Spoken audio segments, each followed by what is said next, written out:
আবারও নতুনভাবে নতুন রূপে ফিরছে রূপা, অর্থাৎ অনুরাগেশার ছোট্ট রূপা। অনুরাগের ছোঁয়ায় ছোট্ট রূপার ভূমিকায় দেখা গিয়েছিল অভিনেত্রী সৃষ্টি মজুমদারকে, যাকে অনুরাগের ছোঁয়ার আগে সুন্দরী ধারাবাহিকে দেখা গিয়েছিল। সান বাংলার সুন্দরী ধারাবাহিকে অভিনয় করেন তিনি। এরপর অনুরাগের ছোঁয়ায় রূপার ভূমিকায় অভিনয় করে তুমুল জনপ্রিয়তা পায়। ছোট্ট রূপার মিষ্টি মিষ্টি কথাতে মন কেড়ে নিয়েছিল সকলের। তাই তো অল্প কয়েক দিনেই দর্শকদের প্রিয় হয়ে ওঠে রূপা। তাছাড়াও দেখা গিয়েছিল নষ্টনীর ওয়েব সিরিজে। অনুরাগের লিপ আসলে ছোট্ট সোনারূপাকে বাদ দিয়ে নতুন কাস্ট নিয়ে আসা হয়। অনুরাগের লিপের পর তাকে আর কোনো ধারাবাহিকে দেখা যায়নি।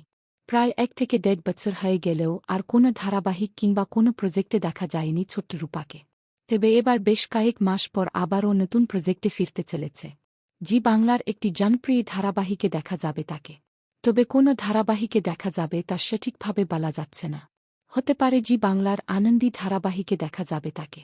সৃষ্টি মজুমদারকে আপনাদের কেমন লাগে? তাকে জি বাংলার আনন্দী ধারাবাহিকে দেখার জন্য কতটা এক্সাইটেড? কমেন্টে জানাবেন। বাংলা বিনোদনের এই ধরনের সকল আপডেট সবার আগে পেতে চ্যানেলটি সাবস্ক্রাইব করে পাশে থাকা বেল আইকনটি বাজিয়ে দিন।